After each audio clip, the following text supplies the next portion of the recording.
हम बात कर रहे हैं मस्तिष्क रेखा की। ये मस्तिष्क रेखा है। मस्तिष्क रेखा में आखिरी रेखा जो बनती है वो सूर्य रेखा होती है। सूर्य रेखा कहाँ होती है? सूर्य रेखा होती है आपके दाएं तरफ की भौं के ऊपर।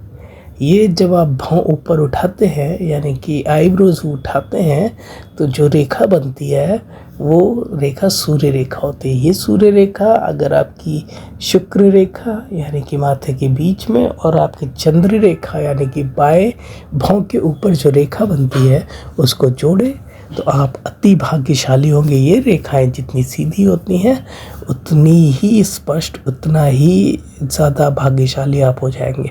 सूर्य रेखा आपकी प्रबल है तो आप प्रशासन में जाएंगे, आपका जीवन उतना ही वैभवशाली, शक्तिशाली और आप उतने ही एडमिनिस्ट्रेशन में रहेंगे, उतनी ही शक्ति और बल के साथ रहेंगे। आप उच्च पदों की प्राप्ति करेंगे। आपका जीवन में हमेशा आगे रहेंगे।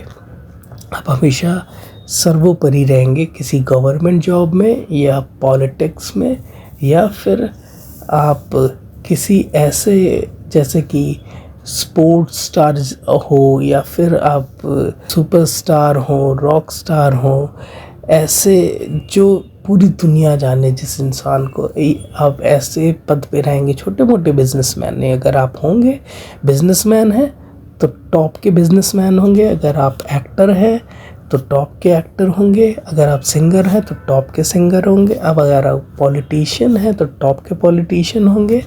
अगर आप किसी एडमिनिस्ट्रेशन में हैं तो टॉप के एडमिनिस्ट्रेशन होंगे। तो ये इसको दर्शाता है। सूर्य रेखा सबसे ऊपर है, सबसे शक्तिशाली है। आध्यात्म भी इसका अच्छा होता है।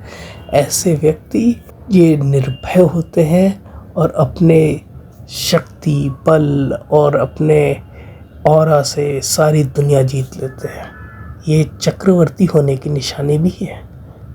सम्राट और चक्रवर्ती ऐसे लोग राजा होते हैं। इनके पास धन, दौलत, वैभव, किसी चीज़ की कमी नहीं होती। हमेशा जीवन भर इनके आसपास लोग घूमते हैं, इनकी हमेशा सेवा में लगते हैं, हमेशा राजा का जीवन व्यतीत करते हैं ये।